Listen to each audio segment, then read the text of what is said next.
तो चलिए बढ़ते हैं आज की कहानी की ओर। दोस्तों, मेरा नाम राम सिंह है। मैं एक सब्जी के ठेले पर काम करता हूँ। सब्जी का ठेला मैं काफी सालों से बाजार की एक लाइब्रेरी के पास लगाता आया हूँ, लेकिन जहाँ मेरा घर था वहाँ से उस लाइब्रेरी की दूरी बहुत ही ज्यादा थी, यानी कि करीब 40 मिनट के करीब मुझे अपना ठेला लेकर चलने में लग ही जाते। उस लाइब्रेरी और मेरे घर के बीच एक पार्क था। 5-7 महीने पहले तो उस पार्क के अंदर कपल घूमने के लिए आते थे, लेकिन इस बार वो पार्क पूरी तरीके से वीरान पड़ा रहता। सुबह हो या शाम वो पार्क बंद ही दिखता था। कुछ लोग ये अफवाह फैलाते रहते थे कि उस पार्क के अंदर अब भूत रहता है, जिस वजह से दिन में भी यहाँ पर कोई नहीं आता। ये बात सुनकर मुझे बड़ा ही अजीब लगता, और कुछ लोग तो मानते थे कि रात में देरी करके कभी भी इस रास्ते से नहीं लौटना चाहिए। इस काम को करते हुए मुझे आज काफी साल बीत गए थे, और ऐसा नहीं था कि मैं कभी रात को घर नहीं गया। बहुत बार ऐसा हुआ था कि मुझे आधी आधी रात हो जाती थी, लेकिन इन दिनों मुझे कभी भी इतनी देरी नहीं हुई थी। मैं जल्द ही घर लौट जाता था। शायद पिछले 7 महीनों से इस पार्क के साथ ऐसा ही हो रहा था। ये अब बंद सा होने वाला था। वैसे तो इस पार्क के पास के अंदर शहर का सारा कचरा आकर ही गिरता था। मुझे ठीक से तो याद नहीं है, लेकिन उस दिन मैं किसी काम के चक्कर में थोड़ी लेट हो गया था। रात के करीब 10 बज गए थे और मुझे जल्दी घर जाना था, लेकिन आज ऐसा नहीं हो पाया। ठंड का मौसम था और मैं अब वापस घर के लिए निकल ही रहा था कि तभी वहां के घनश्याम साहब पहुंच गए। वो घनश्याम साहब उस लाइब्रेरी के ओनर थे, और फिर मैं उनके साथ बैठकर इधर उधर की बातें करने लगा, और वहीं पर एक चाय की दुकान भी थी। तो हम सभी चाय पीकर दिन भर में हुई कुछ बातें बतलाने लगे।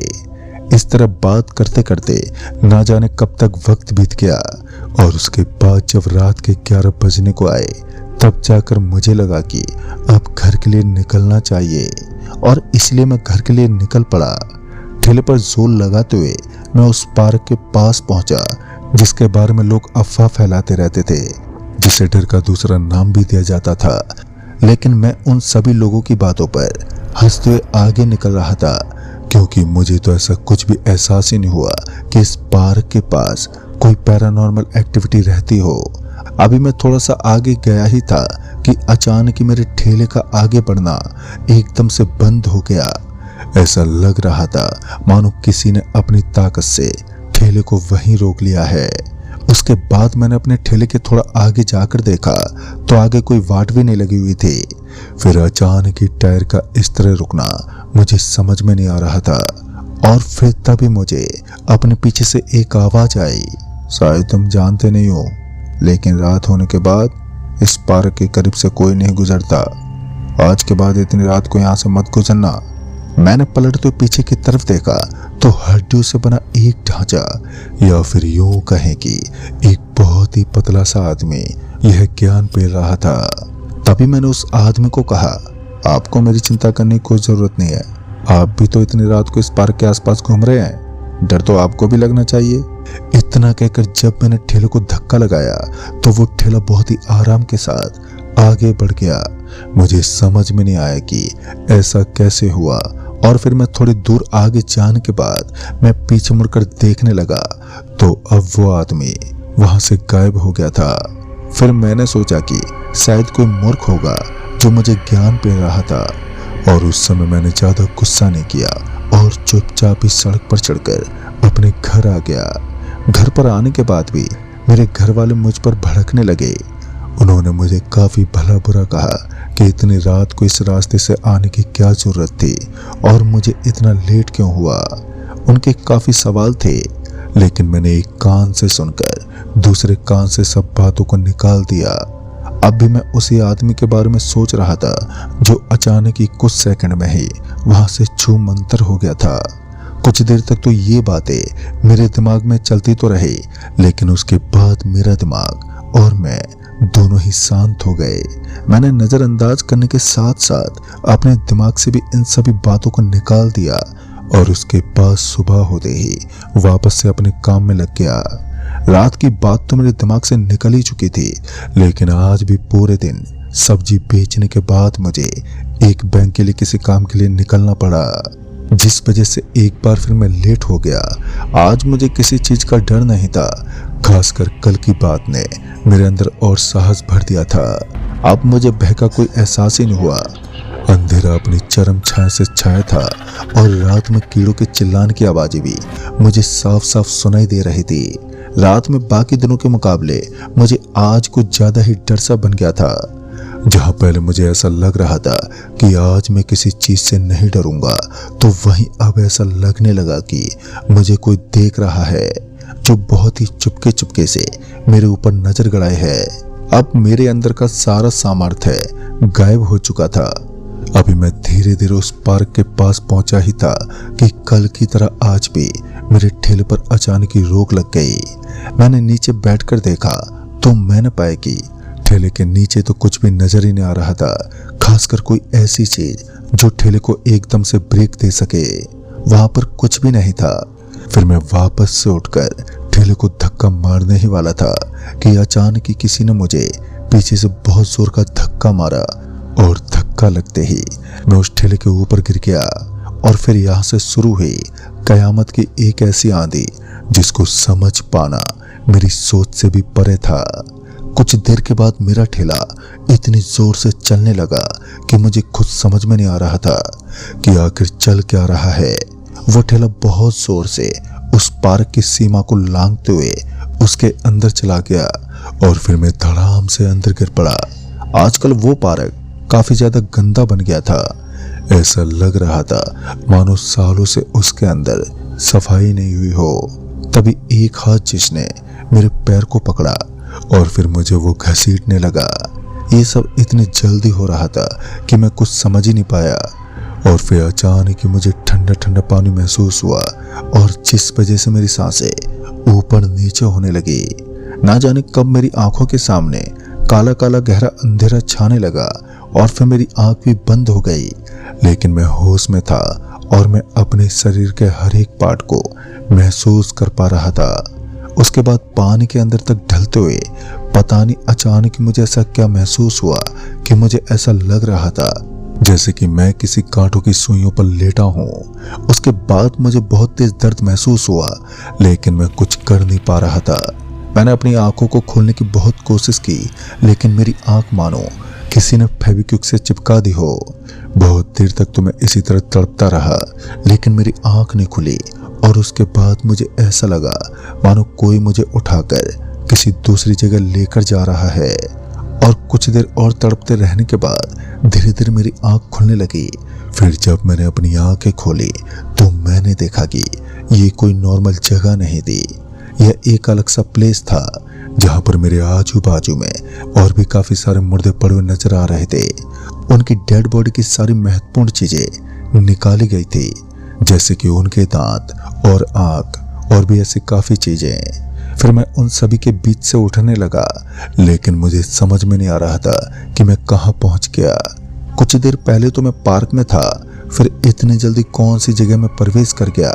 फिर मैं उठकर बैठ गया तो मैंने देखा कि वहां पर दूर दूर तक जोरदार अंधेरा था।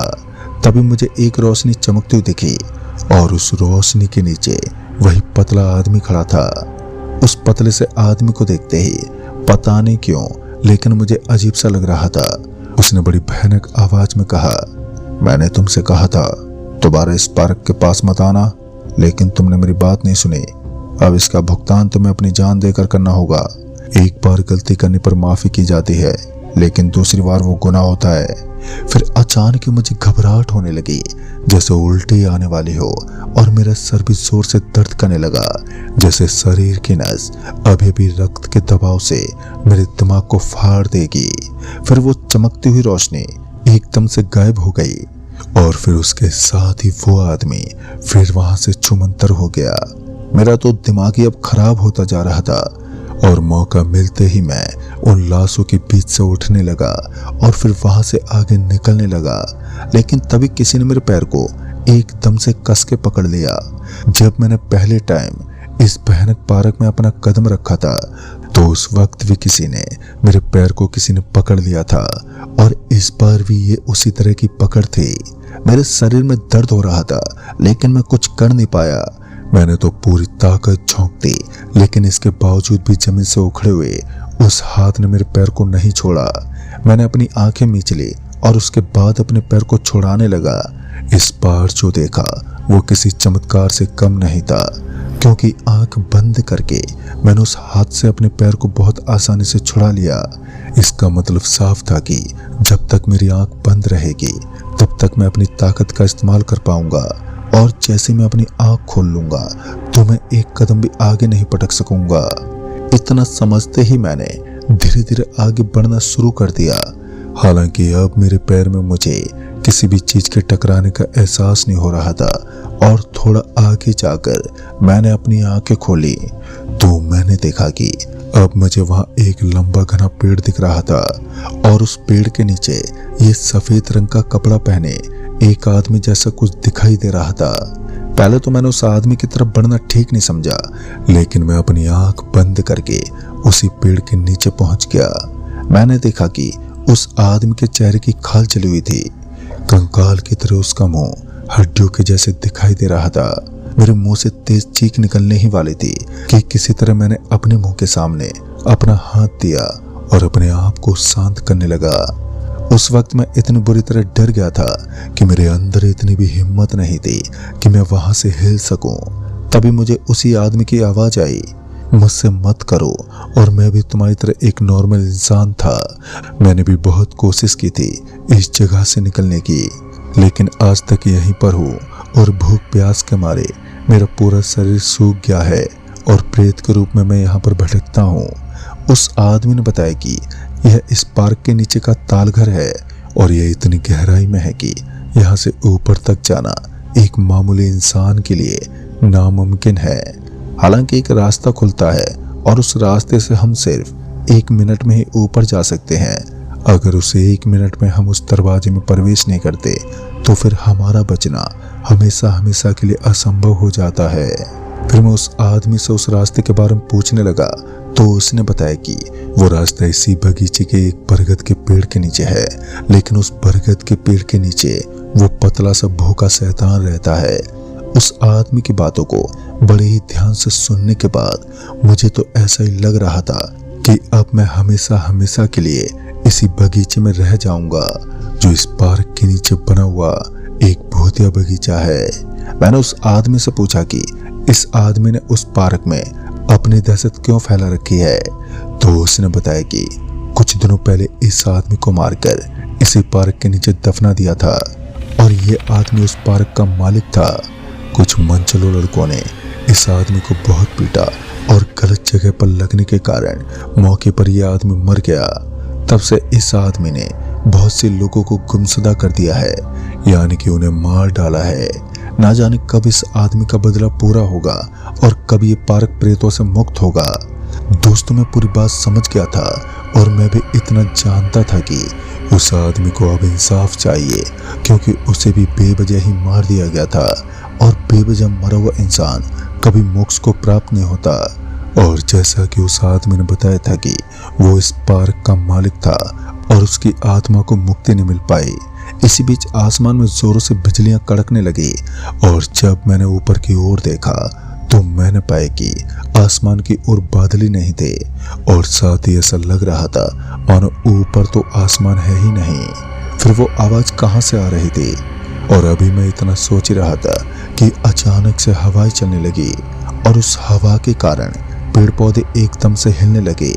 वो सफेद कपड़ा वाला आदमी अब भी उसी पेड़ की जड़ में बैठा था। उस आदमी से बिना कोई बात किए वहां से उस बरगद वाले पेड़ की तरफ निकलने लगा, जहां मुझे वो रास्ता नजर आने वाला था। लेकिन मैं और भी काफी सारी ऐसी चीजें थी वो जान नहीं पाया। अभी मैं निकलने ही वाला था कि उस आदमी ने कहा, आगे का रास्ता आपको खुद बनाना है। अगर आज की रात आप इस शैतानी नगरी में रुक गए तो मौत पक्की होगी। उस आदमी ने बताया कि वो बरगद का पेड़ बस कुछ ही कदम ही आगे है, लेकिन आप सीधे मुंह उस बरगद के पेड़ के नीचे मत जाइएगा, वरना आप कोशिश करने से पहले ही खत्म हो जाओगे। और इतना कहकर वो आदमी वहां से गायब हो गया। ठंड के मारे मेरे हाथ पैरों में अब कपकपी छूट गई थी, लेकिन अब भी मैं अपनी जान बचाने की उम्मीद में घूम रहा था। मुझे समझ में नहीं आ रहा था कि मैं उस बरगद के पेड़ के नीचे दस्तक दूं, क्योंकि उस आदमी ने कहा था कि मुझे सीधे मुंह उस बरगद के पेड़ के नीचे नहीं पहुंचना है। उस पार्क के नीचे वाली जो जगह थी वो उसी की तरह नजर आती थी, हालांकि वो थोड़ी बड़ी थी और वो पूरा का पूरा एरिया 500 मीटर के दायरे में फैला हुआ था। अब मैं उस बरगद के पेड़ के लिए निकल गया और छुपते छुपाते जब मुझे वो बरगद का पेड़ नजर आया तो मैं उस ठंड में उसी भूतिया बगीचे की ठंडी ठंडी धूप में सोने लगा। अगर मैं ऐसा नहीं करता तो पक्का कोई ना कोई मुझे देख लेता, और वैसे भी इस पार्क के अंदर भूत प्रेत की कोई कमी नहीं थी। जहां से मैं उठ कर आया था वहां पर लाशों की भरमार पड़ी थी। अभी भी मैं इस बात को नहीं जान पाया था कि वो बगीचे की कौन सी जगह थी जहां से मैं उठकर आया था, और वहीं पर मुझे मारा क्यों नहीं गया। मुझे क्या पता था कि इस अनजान बगीचे की कुछ और भी खासियत है जिनको मैंने अभी तक जान नहीं पाया था। दरअसल जब मैं बगीचे की परत पर लेटा हुआ था तो मुझे ऐसा लगने लगा कि यहाँ कंपन होने वाला है, और तभी एक आदमी अपने कदमों को पटकते हुए उस बरगद के पेड़ की तरफ आया। उसके साथ ही एक और आदमी दूसरी दिशा से उस बरगद के पेड़ के नीचे पहुंच गया। उसके बाद वो जल्दी से बरगद के पेड़ के नीचे पहुंचे तो वहीं पर कुछ बातें करने लगे। कुछ बातें मेरे कान में पड़ी तो वो बोल रहे थे कि उसके जेब में जो रुमाल है उसके पीछे 27 नंबर लिखा है। इसी बीच मैंने भी अपनी पिछली वाली जेब में अपना हाथ डाला तो मैंने पाया कि मेरे जेब में भी एक रुमाल डली हुई थी और लाल लाल बड़े अक्षरों में 24 नंबर लिखा हुआ था, और शायद वो 24 नंबर वाली पर्ची को ही ढूंढ रहे थे, यानी कि मैं उनको कहीं भी मिल नहीं रहा था। फिर अचानक ही उन लोगों का चेहरा बदलने लगा और उस बरगद के पेड़ के ऊपर रोशनी बिखरने लगी। शायद रात के 12 बज गए थे और 12 बजते ही वो सारे के सारे भूत प्रेत अपने असली जिस्म में आ जाते थे। अब उनका भयानक और डरावना चेहरा मुझे घबराने पर मजबूर कर रहा था। मैं अब भी उस बगीचे के अंदर पड़ा हुआ था। घास फूस होने के कारण मैं किसी को नजर नहीं आ रहा था, लेकिन भूत प्रेत से भला हम कितनी देर तक छुप सकते हैं। फिर वो आदमी दोनों ही अचानक से उस पेड़ के नीचे से छुमंतर हो गए। शायद वो सभी मेरी तलाश में थे और आज उनका शरीर भूख की हवस से मेरे खून के लिए तरस रहा था। कहते हैं हम तूफान से ज्यादा देर तक नहीं छुप सकते। मेरे साथ भी कुछ ऐसा ही हुआ। बहुत देर तक उनसे छुपते छुपाते अभी इस आंख मिचौले के गेम का अंत होने वाला था कि कुछ देर के बाद ही मुझे ऐसा लगने लगा कि मेरे चारों तरफ बहुत सारे लोगों के कदम पटकने की आवाज आ रही है। और फिर अचानक ही मुझे अपने बाएं तरफ के घुटने में बहुत जोर का दर्द हुआ, और उस दर्द के मारे एक बार के लिए मेरी चीख निकल गई, और फिर मेरा पूरा का पूरा शरीर हवा में उठने लगा, और फिर मैं उस बरगद के पेड़ के सबसे ऊपर वाली चोटी के ऊपर पहुंच गया।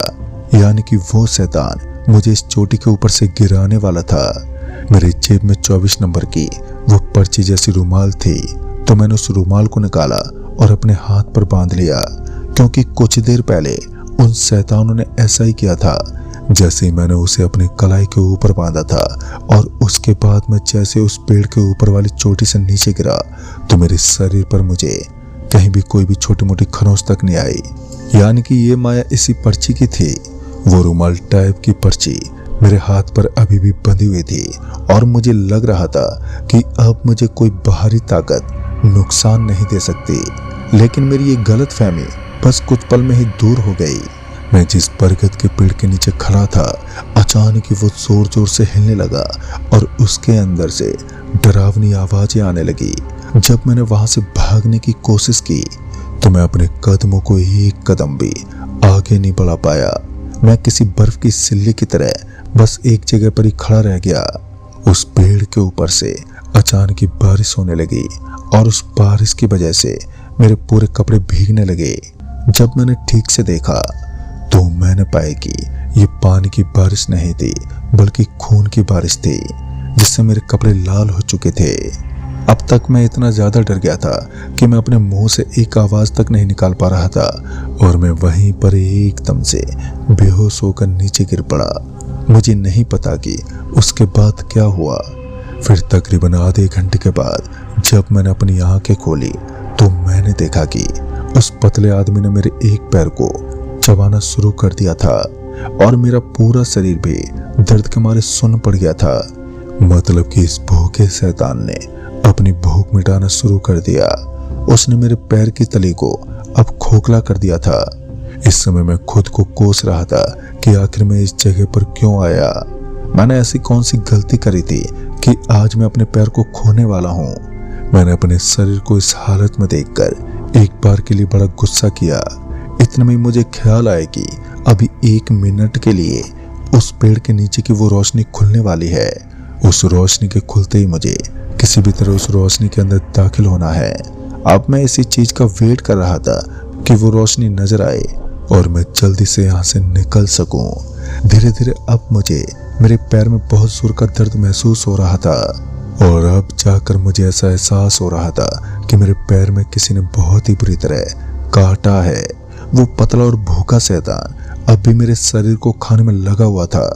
उसके लंबे लंबे दांत मेरे शरीर को बहुत ज्यादा दर्द दे रहे थे और इतने में ही मेरी किस्मत चमकने लगी। दरअसल उस पेड़ के नीचे एकदम से तेज रोशनी का संचार होने लगा। वो रोशनी इतनी ज्यादा चमकीली थी कि उस शैतान की आंख एकदम से बंद होने लगी और वो एक पल के लिए बहुत जोर जोर से चीखने लगा। उसी वक्त मैंने भगवान का नाम लिया और मैं उस रोशनी की तरफ खिसकने लगा। इस समय तक मैंने अपनी आंखें बंद कर ली थी और जब मैं उस रोशनी के नीचे पहुंचा तो अचानक से मुझे ऐसा लगने लगा कि मेरा शरीर हवा में उठ गया है और फिर मुझे ऐसा लगा कि मैं आसमान की ऊंचाइयों से जोरों से नीचे गिर रहा हूँ। फिर कुछ देर के बाद मुझे हल्की हवा और नॉर्मल मौसम का एहसास हुआ और तब मेरी आंख बंद हो गई। मेरे हाथ में मुझे बहुत तेज जलन हुई और उसके बाद जब मैंने अपनी आंख खोली तो मैंने पाया कि मैं एक हॉस्पिटल में था जहां मेरे कुछ दोस्त मेरे आजू बाजू में खड़े थे। अपने आप को जिंदा देखकर मुझे काफी खुशी हो रही थी, लेकिन दूसरे ही पल मेरी सारी खुशी गम में बदल गई क्योंकि अब मेरा एक पैर हमेशा के लिए मुझसे दूर हो गया था। यानी कि अब मेरा पैर कट गया था। अपने आप को इस हालत में देखकर मुझे रोना आ रहा था। साथ ही जब मुझे पता चला कि मेरे हाथ में भी आग लग गई थी तो मुझे याद आया कि उस पर्ची नंबर 24 के कारण मैं पेड़ की शाखा से गिरते गिरते तो बच गया, लेकिन उसने मेरे हाथ को जला डाला। जब मैं हॉस्पिटल में आया था तो मेरे हाथ की कलाई जली हुई थी। फिर मैंने उन सभी लोगों को अपने साथ इस घटना के बारे में बताया तो वो सभी मेरी कहानी सुनकर एकदम से डर गए। उन्हीं में से एक आदमी ने बताया कि बस कुछ दिन पहले ही उस आदमी की मौत हुई थी। कुछ लफंगे लड़कों ने उस दुबले पतले इंसान को इतना मारा कि मौके पर ही उसकी मौत हो गई और फिर उसकी आत्मा अब बदला कायम करने के लिए उस पार्क में मंडराती है।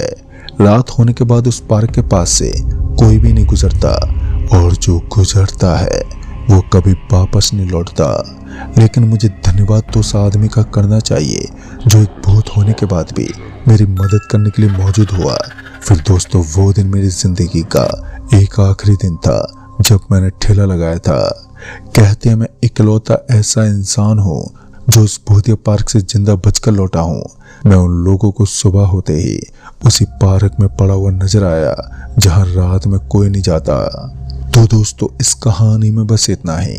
कहानी आपको पसंद आई हो तो वीडियो को लाइक शेयर जरूर कर दें और साथ ही हमें नीचे कमेंट बॉक्स में जरूर बताएं।